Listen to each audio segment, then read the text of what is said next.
ایک دن شیر سو رہا تھا کہ اچانک ایک چھوٹا سا چوہا اس کے اوپر دوڑتا ہوا آیا۔ چوہا شیر کے جسم پر دوڑتے ہوئے شیر کے کان کے قریب آ گیا اور شیر کی نیند میں خلل ڈال دیا۔ شیر بیدار ہو گیا اور غصے میں آ کر چوہے کو اپنے پنجے میں دبوچ لیا۔ شیر نے غصے میں کہا، تمہاری یہ جرأت کہ تم نے مجھے بیدار کر دیا، میں تمہیں فوراً ختم کر دوں گا۔ چوہا ڈرا ہوا تھا، لیکن پھر اس نے شیر سے درخواست کی کہ شیر بھائی، براہ کرم مجھے مارو مت، میں اتنا چھوٹا ہوں کہ تمہیں میری زندگی سے کچھ فائدہ نہیں ہوگا۔ تم مجھے چھوڑ دو اور میں وعدہ کرتا ہوں کہ کبھی نہ کبھی تمہاری مدد کروں گا۔ شیر ہنستے ہوئے بولا کہ میں اتنا زیادہ طاقتور ہوں، تم کیسے میری مدد کرو گے؟ تمہاری مدد کی مجھے ضرورت نہیں ہے۔ لیکن شیر نے پھر بھی چوہے کو زندگی دی اور اسے آزاد کر دیا۔ چند دن بعد شیر جنگل میں شکار کرنے گیا۔ جب وہ شکار کے پیچھے بھاگ رہا تھا، اچانک اس کے پاؤں ایک جال میں پھنس گئے۔ شیر نے جال سے چھٹکارا پانے کی بے شمار کوششیں کیں، مگر وہ کامیاب نہ ہو سکا۔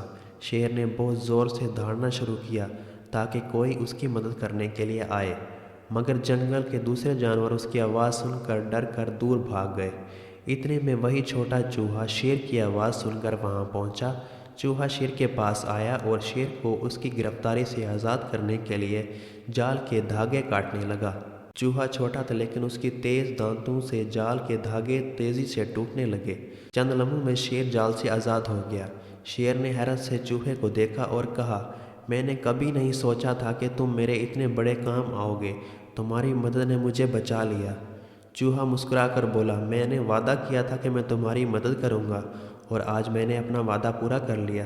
یاد رکھو، بڑے جانوروں کو بھی کبھی کبھی چھوٹے جانوروں کی مدد کی ضرورت پڑتی ہے۔ شیر نے چوہے کا شکریہ ادا کیا اور کہا، اب میں جان گیا ہوں کہ طاقت صرف جسم سے نہیں بلکہ دل میں بھی ہوتی ہے۔ تم نے مجھے سچ میں سکھایا کہ کبھی کسی کو اس کی مشکل یا سائز سے کم نہ سمجھو۔ یہ کہانی ہمیں سکھاتی ہے کہ چھوٹا یا بڑا ہونے سے فرق نہیں پڑتا، ہر کسی میں اپنی طاقت اور اہمیت ہوتی ہے، اور ہمیں کبھی بھی کسی کو حقیر نہیں سمجھنا چاہیے۔